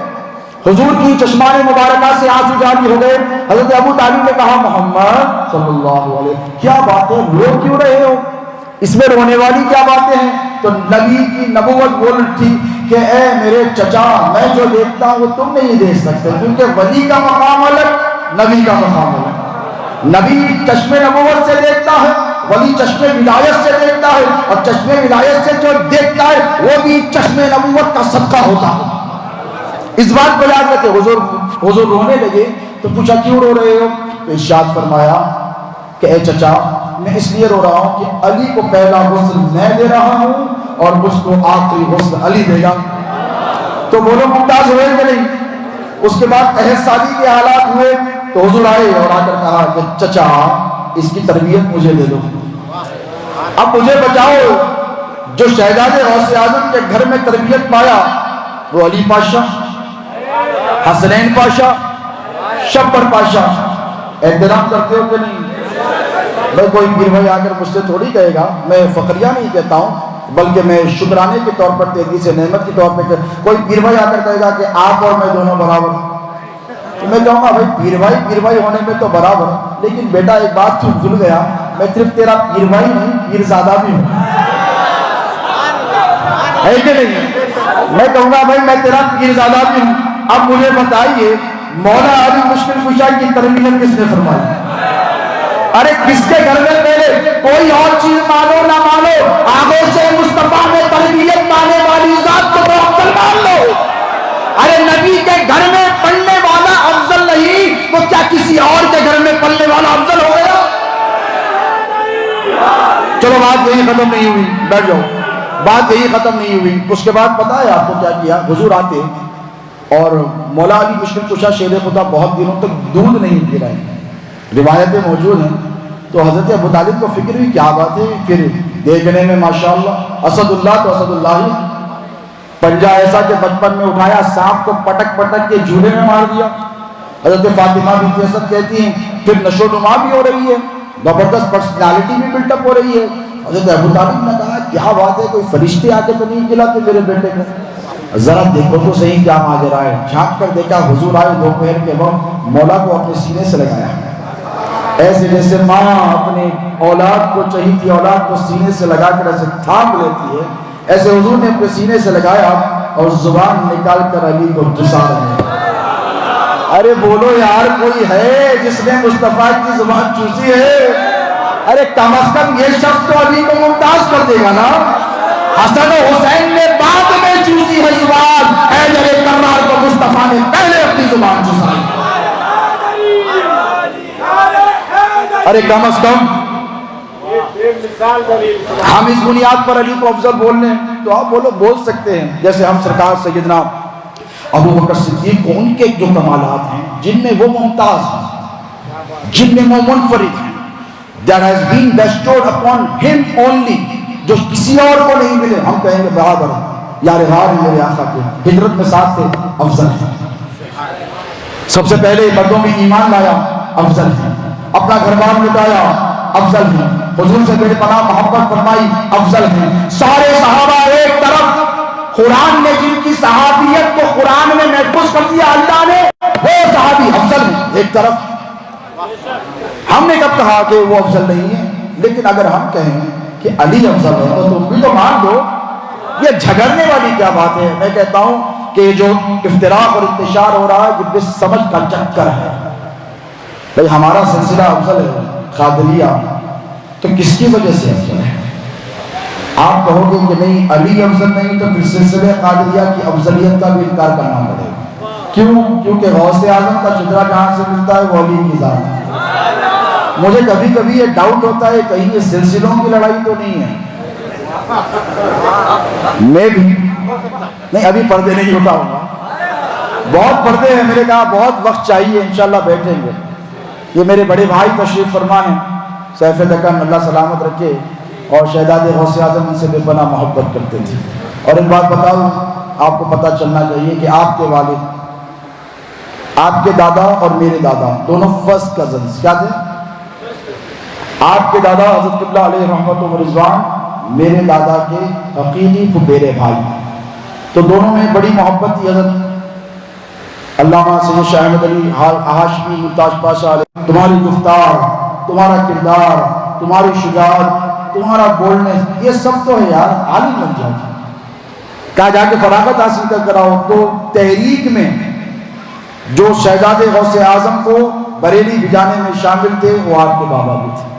تو میں بابا فرماتے میرے محسن تھے, اللہ کی لاکھوں کروڑوں بے پناہ رحمتیں ہوں ان کی برکت پر. اب مجھے بتائیے, یہ جو مسئلہ چل رہا ہے, کبھی ایسے لگتا ہے کہ وہ قادری سلسلہ کہاں سے, بولو, علی سے, غوث اعظم کی ولایت ہو کہ سلسلہ ہو کہ خون ہو کہ کرامت ہو کہ مقامات ہو, جو کچھ ہے کس سے, علی سے ہے کہ نہیں بتائیے. اس کے بعد نکل کر آئے خواجہ ہند سلطان الہند عطا رسول غریب نواز, سلسلے چشتیہ کہاں سے, علی سے. اب مجھے کبھی کبھی ایسا لگتا ہے کہ یہ جو فریکشنز میں مسلمان ڈیوائیڈ ہو رہے ہیں یہ بہت بڑی سازش کا نتیجہ ہے. آپ سن لیں, ابھی ہم اس کے شکار نہیں ہوئے ہیں, اس کا شکار پاکستان ہو گیا. جتنی گندگیاں میں ذمہ داری سے کرم اچھائیاں بھی ہیں, گندگیاں بھی سب سے زیادہ ہونا پڑا. یہ فتنے جو آج حیدرآباد میں سر اٹھا رہے ہیں, حیدرآباد سے ان فتنوں کا کوئی تعلق تھا نہیں, بالکل نہیں تھا. یہ فتنے پاکستان سے امپورٹ کیے گئے اور بے وجہ کے کیے گئے. کیوں؟ اسی لیے کہ یہ جو یہودی لابی ہے یہ وہاں پر پیچھے پڑی ہے, عیسائی لابی ہے, اور ان کی طرف سے آتنک آتا رہا. ہم اس کی نندا کرتے ہیں, اس کی مخالفت کرتے ہیں کہ ہندوستان کے سرزمین پر پاکستان سے ٹیررزم پروموٹ کیا گیا, ہم اس کی تائید نہیں کرتے, مخالفت کرتے ہیں. لیکن ایک جو ظاہری ٹیررزم تھا وہ آپ نے دیکھا. اللہ ہمارے ملک کو ان سب چیزوں سے محفوظ رکھے, اس ملک میں امن و امان کو قائم رکھے. اور جب جب یاد رکھنا ہندوستان کو ضرورت پڑے گی تو سرحد پہ خواجہ کا غلام سب سے آگے نظر آئے. ہندوستان کا دستور ہو کہ ہندوستان کی سرحدیں ہوں, بچانے کے لیے ہم ہی تھے, ہم ہی ہیں, اور ہم ہمیشہ تیار بولیے رہیں گے. لیکن ابھی جو معاملے چل رہے ہیں وہاں سے یہ فتنہ ادھر آ گیا, اس لیے کہ وہاں پر مسلمانوں کو فریکشنز میں ڈیوائڈ کر دیا گیا ہے. پہلے آپ مسلمان تھے, کیا تھے؟ علامہ اقبال نے کہا تھا کہ منفعت ہے کہ اس قوم کی نقصان بھی ہے, ایک ہی سبتا نبی, دین بھی, ایمان بھی ہے, حرم پاک بھی, اللہ کی قرآن بھی ہے. کچھ بڑی بات یہ ہو کہ جو مسلمان بھی ایک, پہلے آپ ایک تھے, پھر بڑھ گئے, خانوں میں بڑھ گئے. میں دیابنا, وہابیہ, قدریہ, جبریہ, ان فقہوں کی بات نہیں کرتا, میں اہل سنت کی بات کرتا ہوں. پہلے اہل سنت کے خانوں میں بانٹ دیا گیا, اس کے بعد اب مزید بانٹ دیا گیا. کیوں؟ اہل سنت میں خارجیت, ناصریت داخل ہو گئی اور آپ کو مزید بانٹا جا رہا ہے. یاد رکھو, ہم کبھی کسی صحابی کی گستاخی نہیں کر سکتے, اور مولا علی کی تنقید بھی ہم کبھی برداشت نہیں کر سکتے. نہ وہ کر سکتے ہیں, نہ یہ کر سکتے ہیں. جو سرکار صدیق اکبر کی چوکھٹ پہ سر جھکائے اسے سنی کہتے ہیں. جو حضرت عمر فاروق رضی اللہ تعالیٰ عنہ کی چوکھٹ پہ سر جھکائے اس کو سنی کہتے ہیں. جو حضرت عثمان کو ذوالنورین مانے اس کو سنی کہتے ہیں. جو حیدر کرار کو, صاحب ذوالفقار کو باب ولایت, باب العلم مانے اسے سنی کہتے ہیں. اگر سنی رہنا ہو تو ان میں سے ایک کی بھی گستاخی بولو برداشت نہیں. اب علی کے اوصاف کی طرف آ جائیے بڑی تیزی سے, بہت 5-10 منٹ میں اپنی بات کو ختم کروں گا. کتاب تو رکھی تھی, کتاب کو اپنی طرف, میری باتیں اپنی طرف, 5 منٹ میں وہ حوالے بھی آپ کی خدمت میں پیش کروں گا. اب مولا علی کی تربیت حضور نے فرمائی کہ نہیں. علم کس سے لیا؟ نبی سے لیا. تعلیم کس سے لی؟ نبی سے لی. اب دیکھیں دنیا میں ایک اصول ہے, علم کی بنیاد پر پیمانہ تولا جاتا. یہ بہت بڑے عالم ہیں تو یہ افضل ہوئے, ہے کہ نہیں؟ شیخ الحدیث ہیں, شیخ الفقہ ہیں, ہوں گے, شیخ الحدیث ہیں, شیخ الفقہ ہیں, فلاں ہیں, بڑے عالم ہیں صاحب, بہت زیادہ علم ہے. ہمارے پاس سب سے زیادہ ادب احترام ان کا, ہمارے مولوی صاحب کا. بولا please carry on, I don't mind. آپ آپ کے استاد کی تعظیم کرتے ہیں، برابر کیجئے. اگر آپ کہتے ہیں کہ ہمارے شیخ الحدیث ہے، شیخ الجامعہ ہے، ہمارے صدر مفتی ہیں، وہ ان کے پاس بہت زیادہ علم ہے، ہم ان کی تعظیم کرتے ہیں، ان کو سب سے بڑا عالم شہر. میں نے کہا پلیز کیری آن، مانیے. میں نے کہا اتنا تو بتائیے، اگر علم کی بنیاد پر لوگ افضل ہو جاتے ہیں تو یار مجھے بتاؤ ایمانداری سے، ناصریت اور خارجیت کی اینک کو اتار کے تھوڑی دیر کے لیے بازو رکھ دو اور علی پاشا الموسوی الجیلانی شہزادے غوث اعظم کے جانشین، ان کے جارو کشت، یہ بات کو ذرا ذہن میں بٹھا لو کہ سرکار شہزادے غوث اعظم پر اللہ کی لاکھوں کروڑوں رحمتیں ہوں. میں تو کہوں گا آج میں نہیں، ان کا فیضان بولوں. اگر علم کی بنیاد پر پیمانہ ہے، آپ کے عالم بہت بڑے، اسی لیے وہ تمام علماء میں افضل ہے کہ نہیں؟ بھیا لوگ علماء کہتے ہیں نہیں ہمارے پاس تو حضرت ہے، یہ ان کے پاس سب سے زیادہ علم ہے اور یہی سب سے زیادہ قابل احترام ہے. کم علم والے کو دیتے احترام، طالب علم کی طرف تو کیسی گفتگو کرتے ہیں. آج تو بہت رازوں سے پردے اٹھ رہے ہیں، میں نہیں اٹھانا چاہتا. ہاں بچے پڑھ کر آئے ہیں ماشاءاللہ، بہت ہے یہاں پر جامعات کے بچے، مختلف ہندوستان بھر کے جامعات کے. کس طریقے سے وہاں پر آپ کے ساتھ ٹریٹمنٹ ہوتا ہے، یہ کوئی بات ڈکی اور چپی بولو نہیں ہے. تو کہتے ہیں یار بیٹھ جاؤ یار، بعد میں تصویریں بہت ہو رہی ہیں، بیٹھ جاؤ، بہت ہو رہی ہیں، آپ کو دے دیں گے 500 تصویریں دے دو بھائی ان کے اکاؤنٹ میں. اب مجھے بتائیے علم کی بنیاد پر ہمارے مفتی صاحب سب سے افضل. میں نے کہا اچھا پکڑ لو اس بات، میں نے کہا گاڑ باندھ لو اس بات کی تھوڑی دیر کے لیے. اب آؤ علی کی طرف، چلو علی کی طرف. اور یہ علی الموسوی الجیلانی سید عالم مصطفیٰ نہیں کہتا، وہ جو حدیث کے صحابہ میں امام ہیں، حضرت عبداللہ ابن مسعود رضی اللہ تعالی عنہ، جن کی چوکٹ پر سارے محدثین پڑے ہیں. امام بخاری وہیں پڑے، حضرت اسحاق وہیں پڑے، جتنے محدثین ہیں امام نسائی وہیں پر پڑے ہوئے ہیں، امام مسلم ہو کے امام ترمذی ہو. ہم نے پوچھا کہ بتاؤ کہ کوئی فقہ کے اصول کہاں سے لیے؟ تو کہنے لگے عبداللہ ابن مسعود سے لیے. یا علماء بیٹے پوچھیے، وہ عبداللہ ابن مسعود سے کسی نے پوچھا علی کے بارے میں کیا رائے ہے؟ اور دیکھیے یہاں پر کتابیں میرے پاس موجود ہیں، میں چند حوالے دے کر آگے آؤں گا تاکہ بس 10 منٹ میں اپنی بات انشاءاللہ ختم کر رہا ہوں. چند باتیں حضرت سیدنا عبداللہ ابن مسعود رضی اللہ تعالی عنہ کے جو شاگرد تھے. اگر آج کسی جامعہ کے شاگرد کہے کہ میرا استاد پڑھا تو میں کہوں گا پلیز بالکل پڑھا ہے. حضرت عبداللہ ابن مسعود کے جو شاگرد تھے وہ کہتے تھے کہ ان کا جو علم دیکھا، بھئی جس کو جو ظاہر ہو گیا اس نے وہی پکڑ لیا. بھئی کسی کے مرید نے کسی پیر کی کرامت دیکھ لی تو کہا میرا پیر بڑا ہے یار، اس نے میرے پیر کی تھوڑی کرامت دیکھی، اس نے اپنے پیر کی دیکھی تو اپنے پیر کو بڑا مانے گا. حضرت عبداللہ ابن مسعود کے شاگرد کہتے تھے اور حلفیہ کہتے تھے، کتابیں بڑی پڑھی ہیں کہ عبداللہ ابن مسعود تمام صحابہ میں سب سے افضل ہیں. اب بولیے آپ کیا وہ غلط تھے؟ انہوں نے ان کے پاس وہ علم دیکھا، وہ فیضان دیکھا اور کہنے لگے کہ یہ سب سے افضل ہے. حضرت عبداللہ ابن مسعود کہتے ہیں کہ میں نے میرے نبی سے سنا ہے. کیا سنا ہے؟ میں نے سنا ہے کہ علم کے حوالے سے سنا ہے، اور یہ سنا کہ مصطفیٰ نے ارشاد فرمایا اللہ نے وضاحت کے علم کے 10 حصے رکھے. کتنے؟ 10. دیکھو 10 کتنے؟ 10. اور 10 میں سے حضرت عبداللہ ابن مسعود کہتے ہیں نبی نے فرمایا اس میں سے 9 میں نے علی کو دے دیے. اگر علم کی بنیاد پر نام نہ ہو تو آؤ نہ آپ لوگ ترازو لے کر آؤ. حضرت نے کہا کہ 9 حصے، حضور نے کہا کہ 9 حصے 10 میں سے 9 حصے علی کو دیے اور 1 حصہ ساری امت کو تقسیم کیا اور کہا اس 10ویں حصے میں بھی میرا علی برابر کا شامل ہے.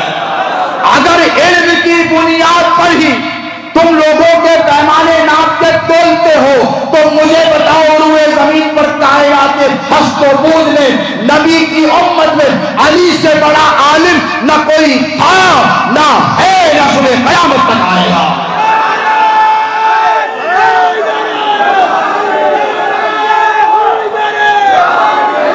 اگر اس بنیاد پر ہم کہہ لیں دیوان قادری مولائی مولا کے ملنگ کہ بھئی علی افضل ہے تو بولنے دو یار. ہم نے علم کو اگر پیمانہ بنایا تو کہا علی افضل ہے کہ نہیں. یہ گوشت کس کا؟ میرے بابا شہزادے غوث اعظم کا. ان رگوں کے خون کس کا؟ بولو شہزادے غوث اعظم. اس لیے تو بٹھایا ہے نا اوپر. تعظیم بھی تو اسی لیے کرتے ہو نا. میری کیا اوقات ہے, میری کیا حسرت ہے. وہ جانے گئے شہزادے غوث اعظم کے, غوث اعظم کے شہزادے اس لیے تو چاہتے ہیں, احترام کرتے تھے نا. کیوں؟ کیونکہ تم جب میرے گوشت کو دیکھتے ہو تو کہتے ہو کہ یہ جو گوشت ہے یہ حلیم پاشا کا نہیں ہے, یہ کاظم پاشا کا ہے. ان کو جنہوں نے دیکھا کہ یہ گوشت کاظم پاشا کا نہیں ہے, یہ تو موسیٰ قادری سرکار کا جسم ہے. اور جنہوں نے موسیٰ قادری سرکار کو چوما, انہوں نے موسیٰ قادری سرکار سمجھ کے نہیں چنا, انہوں نے کہا یہ تو سرکار لاہوردی کا نظر آتا ہے. اور انہوں نے جن کو ان کے قدموں کو چوما, انہوں نے کہا تھا یہ تو صاحب حال حیدر کرار سید الابدال کا ہاتھ نہیں, یہ تو حیدر کرار کا ہاتھ نظر آتا ہے. تو نبی نے کیا فرمایا پتہ ہے؟ علی سے فرمایا لحم کا لحمی و دمی کا دمی, علی تیرا گوشت میرا گوشت, اور فرمایا علی تیرا خون میرا خون. تو ہم نے کہا بھائی جب گوشت کی بات آئے یا پھر گوشت کو زندہ رکھنے کے لیے جو خون گردش کرتا ہے اس کی بات آئے تو مصطفیٰ نے کہا علی تیرا خون میرا خون ہے, تو علی کے خون سے افضل کوئی نہیں, تو پھر علی سے افضل کوئی کیسے ہو گیا؟ پھر دیوانوں کا عقیدہ ہے, قادریوں کا بولنے دو. اور پھر علی کے گوشت سے کسی کا گوشت افضل اس لیے نہیں ہو سکتا کیونکہ علی کا گوشت علی کا گوشت علی کا نہیں ہے. علی کا گوشت نبی کا گوشت ہے, علی کا خون نبی کا خون ہے. اگر تم علی کو گرانے جاؤ گے تو بات بہت دور تک چلی جائے گی. ایمان سے ہاتھ دھو گے, اس لیے کہتا ہوں علی کو گرانے کی کوشش مت کرو خدا کے لیے. ایک مولوی نے بتایا, وہ کہنے لگا کہ بھئی مولا علی مشکل کشا کو رسول اللہ صلی اللہ علیہ وسلم نے کاندھوں پہ اٹھایا. میں نے کہا بالکل اٹھایا بھائی. کتاب نبوت کو نہیں اٹھا سکتے؟ میں نے کہا بالکل نہیں اٹھا سکتے. حضور نے اگر فرما دیا تو نہیں اٹھا سکتے. ایک مرتبہ پھر اس نے کہا کہ سرکار سیدنا صدیق اکبر نے سفر ہجرت میں میرے نبی کو اٹھا لیا. اٹھایا کہ نہیں؟ والے سور کی طرف جا رہے ہیں, کہا یا رسول اللہ تھک تھک آ گئے ہیں, آ جائیے. حضور نے کہا آ گیا. حضور نے یہ نہیں کہا کہ بار نبوت نہیں اٹھا سکے گا. ہے کوئی روایت؟ اس کے بعد حضرت ابوبکر نے کہا نہیں یا رسول اللہ میں اٹھا سکتا ہوں, I can do this. ہے بھئی کوئی روایت؟ مفتی صاحب اللہ آپ جامع نظامیہ کے ماشاءاللہ. بولیے کتنے بیٹھے علماء یہاں پر, بولیے کیا سرکار امیر المومنین ابوبکر صدیق نے کہا یا رسول اللہ جب علی نہیں اٹھا سکے تو میں, وہ تو بعد میں آنے والا ہے, وہ واقعہ بعد میں ہونے والا ہے. تو حضرت ابوبکر نے یہ نہیں کہا کہ how can I do this, کہا یا رسول اللہ آئیے, آپ کا غلام حاضر ہے, آپ کا یار حاضر ہے, آپ تک گئے ہوں. اور پھر کوئی خفی الجسم نہیں تھے حضرت ابوبکر صدیق جنہوں نے ان کے شمائل پڑھے, بالکل سٹینڈرڈ باڈی تھی, دبلے پتلے, ہینڈسم, بالکل خوبصورت, اللہ کی لاکھوں کروڑوں رحمتیں ہوں, بڑے خوبصورت تھے, مگر ایسے توانا طاقتور پہلوان نہیں تھے جیسے مولا علی. مشکل کشا کا ہاتھ دیکھتے تو لوگ کہتے کہ یہ تو شیر کا پنجہ ہے. ان کی جسامت, ان کی حیبت, ان کی شجاعت, وہ سارے معاملے تھے. سرکار صدیق اکبر بالکل سمپل تھے, لیکن کہا یا رسول اللہ اٹھا دوں, تو حضور نے کہا ہاں اٹھا لے. تو ہم نے کب کہا کہ وہ بہت نبوت اٹھانے کے قابل نہیں تھے؟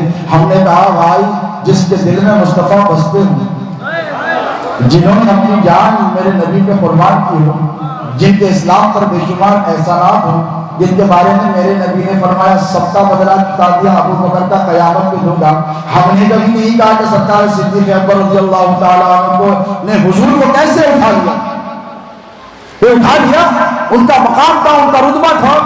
یہ قابل بحث گفتگو, یہ فروعی مسائل نہیں ہیں.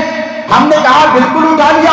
وہ تو سر پر نہیں بٹھا سکتے, تم بات کرتے ہو شانوں پر اٹھانے کی, اور ہم تو کہتے ہیں کہ مصطفیٰ ان کے زانوں پر سوئے ہیں, اسے صدیق اکبر کہتے ہیں. ارے بھائی ہم نے کب انکار کر دیا. اب میرے نبی نے کیا کیا پتا ہے؟ مکہ فتح ہو گیا, ادھر شانوں پر ٹہر گئے تھے. بھئی شانیں کس کے افضل ہیں بتاؤ؟ ارے بولو مصطفیٰ کے افضل ہیں کہ نہیں؟ تمام صحابہ میں یہ جو کاندھے ہوتے ہیں جسے شاہیں شولڈرز کہتے ہیں, یہ سب سے افضل کس کے یار؟ جس کی پشت پر مہر نبوت ہو اسی کے شانے افضل. تو میرے نبی نے کیا کیا پتا ہے فتح مکہ کے دن جب کعبے میں داخل ہوئے تو فرمایا کم بھی اور علی مولا علی آیا کہا ادھر آؤ وہ بہت اونچا ہے توڑنا ہے علی گئے بڑے لکڑی لا کر توڑنے کی کوشش کی نہیں کہا یا رسول اللہ ٹھہر جائیے کیوں ٹھہر جائیے کیا علی کو پتا نہیں تھا کیا علی کو پتا نہیں تھا کہ سفر ہجرت کے ابو بکر نے کاندھوں پر اٹھایا ہے ارے یار وہ باب العلم ہے دنیا میں آنے سے پہلے مصطفیٰ کے حالات جاننے والے کو علی کہتے ہیں سب بعد میں جاننے لگے میرے مولا تو بولو پہلے سے جانتے ہیں کیا مولا کو پتا نہیں تھا کہ ابو بکر صدیق رضی اللہ تعالی عنہ نے میرے نبی کو کاندھوں پر اٹھایا ہے مولا نے کہا یا رسول اللہ پلیز کاندھوں پر جیسے ابو بکر کے کاندھوں پر آپ آئے تھے مجھے کہنے دو تخیل کی دنیا میں جا کر یہی کہا ہوگا مولا نے کہ جیسے ابو بکر کے کاندھوں پہ آئے تھے ایسے علی کے بھی کاندھوں پہ آ جائیے ایسے علی کے کاندھوں پہ بھی آ جائے لیکن یہاں کیا کہا علی تو بوجھ نبوت نہیں اٹھا سکے گا ٹھیک ہے میں مانتا ہوں حضرت شیخ عبدالحق محدث دہلوی نے بھی لکھا ہے حضرت عبدالرحمن جامی نے بھی لکھا ہے میں اس کا انکار اس واقعے کا اوتھینٹک نہیں کرتا لیکن اس سے تو نے علی کی جو تنقیص اور توہین کی ہے اس کو ہم برداشت نہیں کریں گے اسی لیے کہ یاد رکھو دنیا کی سب سے بڑی جو اونچائی ہے کائنات کے ہست و بود کی جو سب سے بڑی اونچائی ہے وہ میرے مصطفیٰ کے کاندھے ہیں اب تجھے کہنے دو جو مصطفیٰ کے کاندھوں پر ٹھہر گیا اس سے اونچا اس سے اعلیٰ کون ہوگا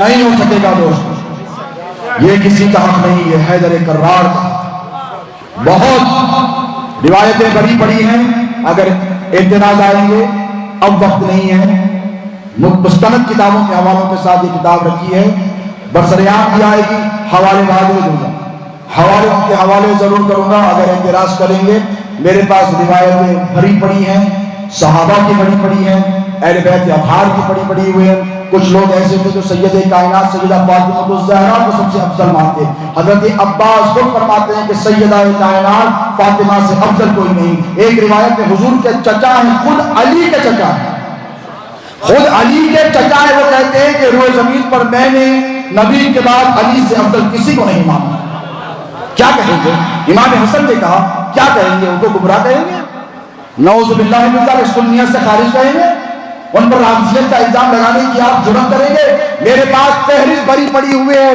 ان صحابہ کی ایک نہیں دو نہیں بیسوں ایسے صحابہ ہیں جنہوں نے علی کو افضل مانا کچھ ایسے جنہوں نے سرکار صدیق اکبر کو افضل جانا کچھ ایسے جنہوں نے سیدہ فاطمہ الزہرا سلام اللہ علیہا کو افضل جانا کچھ ایسے جنہوں نے میرے نبی کے شہزادے کمسن حضرت سیدنا ابراہیم کو کیونکہ نبی کے بیٹے ہیں سب سے زیادہ افضل جانا اور ہم اہل سنت ہیں ہم کسی کا خود ناپ لے نہیں بیٹھے ہیں ہمارا علم ہماری حیثیت اتنی نہیں ہے کہ ہم صحابہ کے درمیان موازنہ کریں اور وہ بھی اجلہ صحابہ کے درمیان اسی لیے ہم اعلان کرتے ہیں کہ جن کے نزدیک ابو بکر افضل ہے تمہیں مبارک ہو ہم اعتراض نہیں کریں گے ہاں ابو بکر افضل ہیں اور اگر کوئی علی والا اٹھ کر ٹہر کر کہے کہ میرے نزدیک سب سے زیادہ افضل علی حیدر کرار ہے تو ہم کہیں گے ہاں علی حیدر کرار افضل ہے کوئی سیدہ کی کنیز میری بہن ماں بیٹی اٹھ کر کہے کہ نہیں سیدہ فاطمہ سب سے افضل ہے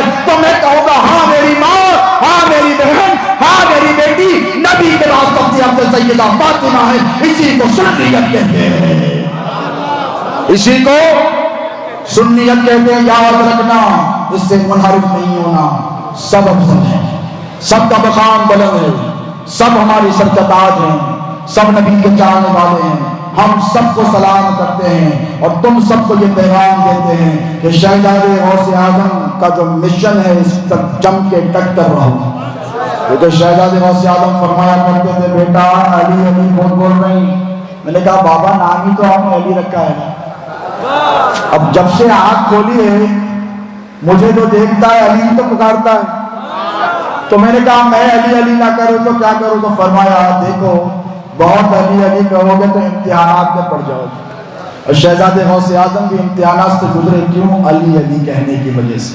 ہم تیار تھے، تیار ہیں، تیار رہیں گے، لیکن ایک ذمہ داری سے بات کہوں، اس یقین کامل کے ساتھ اور اس عزم مصمم کے ساتھ آپ یہاں سے جائیں گے کہ شہزادے غوث اعظم کا مشن آپ کے ہاتھوں میں ہے کہ نہیں؟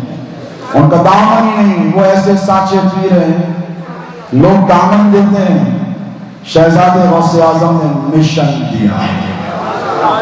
میں آخری بات کہہ رہا ہوں، ہر مرید کو مشن دیا ہے، پہلے سنیت کا مشن دیا ہے۔ آج حیدرآباد میں صلاۃ و سلام کی صدائیں بلند ہوتی ہیں، مولوی کم صرف مانے یا نہ مانے، جو اچھے ہیں وہ تو مانتے ہیں، اللہ ان کو سلامت رکھے، اگر کوئی نہیں مانتا ہے کم صرف یہ کہتا ہے نہیں، تو آج جاؤ، ابھی بھی چند بزرگ موجود ہیں، ان سے جا کر پوچھو کہ جب جب مسجدوں سے یا نبی سلام علیکہ کی صدائیں بلند ہوتی ہیں، حیدرآباد کے بزرگ شہزادے غوث اعظم کو دعا دیا کرتے تھے۔ بابا کے دول 11ویں اور 12ویں کی نیازیں ہوتی تھی تو لوگ دعا دیتے تھے اور کہتے تھے میاں یہ تو شہزادے غوث اعظم کے آنے سے ہوا، کوئی نہ مانے یا نہ مانے، ہم کو معلوم ہے کہ شہزادے غوث اعظم نے ہم کو ایک مشن دیا ہے، اور وہ مشن صرف ناصبیت یا خارجیت سے ملنے کا نہیں ہے۔ دیکھو شہزادے غوث اعظم کی زندگی بالکل ویسی جیسے نبی پاک کی زندگی مکے اور مدینے، دو حصوں میں بانٹ دوں۔ پہلے زندگی کے 30 سال دیا بنا وہابیہ سے زبردست جنگ کی، حضرت منشاد بجا قبلہ آپ بہتر جانتے ہیں، دیا بنا اور وہابیہ سے زبردست 30 سال جنگ کی، کوئی کمپرومائز بولو نہیں کیا، یہاں چٹائی پر بیٹھتے تھے اپنے جد اعلیٰ کی اس خانقاہ میں، میں نے اپنی آنکھوں سے دیکھا ہے بوریے پر بیٹھ کے سلاطین وقت آ کر سلام کر کر جاتے، بڑے بڑے شیر، مطلب کمشنر آ گیا، کہتے پوترن نام کا ایک کمشنر تھا، میں نے تو نہیں دیکھا، شہزادے غوث اعظم سے کہنے لگا فلاں مسجد میں مسئلہ چل رہا ہے، بلا کے لاؤ، یہ علی کا شیر ہے، یہاں کا جانے والا تھا، کہا ملنا اس کو ہے یا مجھ کو ہے؟ تو کانسٹیبل نے کہا بھئی ملنا تو ان کو ہے، تو کہا اس کو ملنا ہے تو وہ آئے، میں نے خود سنا ہے میرے پیر و مرشد کی زبان سے۔ تو وہ کانسٹیبل جا کر بولا صاحب الگ معاملہ ہے ان کا، تو بولا کیا بہت بڑی خانقاہ ہے کیا، بہت بڑی بلڈنگ ہے کیا، 1 کروڑ میں زمین ہے؟ تو نہیں، بڑے سمپل ہے صاحب، مسجد میں چٹائی پہ بیٹھے ہیں، مسجد میں چٹائی پہ اوپر بیٹھے، تو کہنے لگا چٹائی پہ بیٹھ کے یہ روک تو پھر تو جانا پڑے گا ملنے کے لیے۔ وہ خود چل کر آیا اور چٹائی پر یہاں بیٹھا، شہزادے غوث اعظم خود فرمایا کرتے تھے یہ روب یہ دبدبہ ہے جو کرار نے ان کو سرفراز فرمایا تھا، اسی روب و دبدبے کے ساتھ 30 سال وہابیت کے پرخچے وہاں شہزادے غوث اعظم نے۔ ہندوستان کا کوئی ایسا خطہ نہیں کشمیر سے کنیا کماری تک جہاں جانے والوں نے شہزادے غوث اعظم کی صداؤں کی گونج نہیں سنی۔ آج پوچھے بڑے بڑے سیاست دانوں سے، میں نام نہیں لیتا، انہوں نے خود کہا کہ پاشا کیا بتاؤں آپ کو، اب تو ہم جا رہے ہیں لیکن جہاں جہاں جاتے ہیں وہاں وہاں ہم سے بولا جاتا ہے آپ حیدرآباد سے ہیں، تو لوگ کہتے ہیں ہاں ہم حیدرآباد سے آئے ہیں، ہم حیدرآباد کے رہنے والے، تو کہتے ہیں کہ ہم تو حیدرآباد کو شہزادے غوث اعظم خطیب دکن کے نام سے جانتے ہیں، حیدرآباد کو دبنگ سنیت جسے کہتے ہیں، دبنگ سنیت کا جو پہچان دی وہ شہزادے غوث اعظم نے دی کہ سلح کلیت پی پی ایس پلپلا سنی نہیں، ٹی ٹی ایس ٹناٹن سنی جسے کہتے ہیں نا، وہ پہچان میرے پیر میرے بابا تمہارے پیر شہزادے غوث اعظم نے دی ہے، اور باقی کے 20 سال خارجیت اور ناصبیت سے لڑتے ہوئے گزر گئے۔ کمپرومائز کیا، کتنے بڑے بڑے مدرسے آئے، کمپرومائز کیا، فتووں کی بوچھار ہوئی، کمپرومائز کیا، سوشل میڈیا یوٹیوب پر گستاخیوں کے انبار لگائے گئے، شہزادے غوث اعظم نے کمپرومائز کیا نہیں کیا۔ تو 2 حصوں میں بٹی زندگی ہے، پہلی دیا بنا وہابیہ بدعقیدہ جماعتوں سے، سلفیوں سے اور اہل حدیث سے، ایسے فتنہ پرور جماعتوں سے لڑتے ہوئے گزارے، اور باقی کی 20 سالہ زندگی کم و بیش جہاں تک مجھے یاد آتا ہے میں نے میرے بابا کو دیکھا علی علی کرتے ہوئے۔ میں نے پوچھا بابا اتنا علی علی کیوں؟ تو کہا بیٹا جب جس کی ضرورت ہوتی ہے نا وہی کام کیا جاتا ہے، اس زمانے میں جب میں آیا تھا پڑھ کر حیدرآباد میں تو اس زمانے میں وہابیت سر اٹھا رہی تھی اور آج 20 سال سے خارجیت سر اٹھا رہی ہے. تو پہلے یا نبی یا نبی یا نبی کی صدائیں بلند کی گئی. اب جب سیدوں کی عظمتوں کو گھٹانے کے لیے چند زمین فریش مولویوں نے گٹھ بندھن کر لیا ہے اور گٹھ بندھن کر کر بیٹھ کر یہ کہہ رہے ہیں کہ یہ سید صاحب کو کچھ نہیں آتا, وہ سید صاحب کو کچھ نہیں آتا, اس سید صاحب کے پاس مت جاؤ, اس سید صاحب کے پاس مت جاؤ. تو میں نے کہا کہ ارے دیوانے پہلے سید تو کہنا چھوڑ دے. اگر تو سید کہے گا تو لاکھ فتوے لگا لے, نبی کا دیوانہ سیدوں کے قدموں میں پڑا تھا, پڑا ہے, صبح قیامت تک پڑا رہے گا. کیونکہ ہم کو دجال کے ساتھ تمہاری نسلوں کو اٹھانا بولو ہے نہیں ہے. جس کے پاس عاقبت ملے گی. خاتم ولایت کون ہے؟ امام مہدی کون ہے؟ عیسیٰ بھی آئیں گے علی نبینا علیہ الصلوۃ والسلام. تو امامت کون کرے گا؟ نبی کا. بولو 1400 سال گزر گئے اور 1400 سال بھی جا سکتے, 14,000 سال بھی جا سکتے. میرے پاس قیامت کا علم نہیں ہے, مگر ذمہ داری سے کہہ رہا ہوں 4,000 5,000 سال کے بعد بھی اگر امام مہدی تشریف لائیں, دمشق کی جامع مسجد پر سیڑھی لگائیں, عیسیٰ علیہ السلام کو اتاریں, پھر معرکہ ہو, پھر لڑائی جھگڑے ہو, وہ ساری باتیں ہوں, اس کے بعد جب مسجد نبوی کو دونوں مل کر آئیں, دجال کا بھی خاتمہ ہو جائے, تو عیسیٰ علی نبینا علیہ الصلوۃ والسلام مصلی پر نہیں جائیں گے. میں نے پوچھا آپ تو نبی ہیں, یہ تو مصطفیٰ کے امتی ہے, آپ کے مصلی پر کیوں نہیں جاتے؟ تو میں کہتا ہوں دل کے آنکھوں سے دیکھو ذرا وہ منظر سوچو. تو حضرت عیسیٰ بھی کہیں گے اب میری نبوت ختم ہو گئی ہے, مصطفیٰ کی ہے, اور مصطفیٰ کی نبوت میں امامت علی کی تھی, علی کی اولاد کی ہے. بس بات اتنی ہے دوستو. امامت تو ہماری تھی, ولایت بھی ہماری تھی, نبوت بھی ہمارے گھرانے کی ہے, رسالت بھی ہمارے گھرانے کی ہے, شجاعت بھی علی کے گھرانے کی ہے, شہادت بھی علی کے گھرانے کی ہے. اتنی سب چیزوں کے بعد اگر علی کو افضل نہ مانو تو پھر کیا کریں بولو. اللہ ہم کو آپ کو سب کو کہنے سننے سمجھنے سے زیادہ عمل کی توفیق عطا فرمائے. ایک بار پھر خانقاہ موسویہ کے اس ذمہ دار اسٹیج سے میں یہ آپ کو پیغام دیتا ہوں کہ اگر کوئی آپ سے کہے امیر المومنین سیدنا ابو بکر صدیق افضل ہے, تو آپ کہیں گے ہاں ہے, آپ کے نزدیک برابر ہیں. اس کا انکار, اس کے پیچھے بھی بے شمار احادیث ہیں, لائن لگی ہوئی ہے. اور اگر کوئی کوئی علی مرتضیٰ افضل ہے, عابد حسین بیٹھو پیچھے ہٹ کے بیٹھو. اگر آپ سے کوئی کہے علی مرتضیٰ افضل ہے, ٹھیک ہے. اگر کوئی کہے سیدہ کائنات افضل ہے, اس میں بھی کوئی جھگڑا بولو. کچھ لے کر جا رہے ہو کہ نہیں؟ میرے پیر و مرشد فرمایا کرتے تھے کہ میں روحانی اور جسمانی دونوں غذاؤں کا اہتمام کرتا ہوں. یہ انہی کا فیضان ہے کہ آپ ایک موٹو, ایک موڈس آپرینڈی اور ایک اسٹریٹجی اور ایک ذہن دے کر جا رہے ہیں کہ سب افضل ہیں.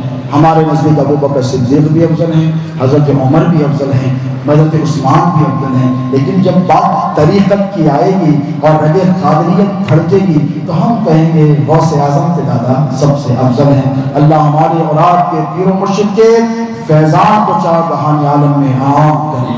وہ جو ان کا مشن تھا اس پر ہم کو آپ کو عمل پیرا لینے کی ہمت و استقامت عطا کرے. میرے برادران علی وقار مولانا الحاج سید شاہ عالی رسول قادری الموسوی الجیلانی حسنین پاشا, برادرم رہبر ملت مولانا سید شاہ علی محمد قادری الموسوی الجیلانی شبر پاشا, اور میری مشاورت سے اس جشن میں یہ طے کیا گیا ہے کہ جیسے سرکار محفل میں جلوہ گر ہوتے تو ہم جب تک سرکار کو دیکھ نہیں لیتے, سن نہیں لیتے, سرکار کہتے تھے وہ جو کھانے کے لیے آئے ہیں وہ ادھر ہیں اور جو میرے لیے آئے ہیں وہ ادھر.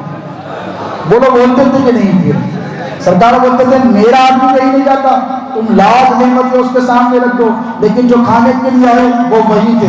تو میں کہتا ہوں کہ جو کھانے کے لیے آئے تھے وہ کھانے کی طرف جائیں, اور جو شہزادے غوث اعظم کے جلوے دیکھنے کے لیے آئے تھے وہ سیدھا بارگاہ شریف کی طرف چلیں. اسی لیے میں نے نماز پہلے پڑھا دی ہے تاکہ کتاب کے ساتھ ہی ہم سب پیر بھائی شہزادے غوث اعظم کی بارگاہ میں جائیں گے, ان کے چوکٹ کو بوسہ دیں گے, ان کا شکرانہ ادا کریں گے, ان کی بارگاہ میں سلام پیش کریں گے. اسی لیے کہ جب تک ہم ان کی چوکٹ پہ نہیں جائیں گے ہماری خوشی مکمل نہیں ہوگی, ہماری حاضری تھوڑی نہیں ہوگی، اجتماعی شکل میں جائیں گے اور اس عقیدے کے ساتھ جائیں گے کہ شہزاد وزیر اعظم توجہ فرمائیں گے تو جتنی بگڑیاں ہیں سب بن جائیں گی۔ میں اللہ سے دعا کرتا ہوں کہ مولا کریمہ بیٹھ جاؤ، کارسازہ بندہ نوازہ پروردگارا، یہاں جتنے حاضرین ہیں ان سب کی حاضری کو اپنی بارگاہ میں شرف قبول عطا فرما۔ مولا تیرے محبوب مولا علی مشکل کشا کا جشن ولادت جن لوگوں نے اس میدان میں درب قدم سخن حصہ لیا ہے انہیں دن دن میراج چوبٹی ترقی عطا فرما۔ مولا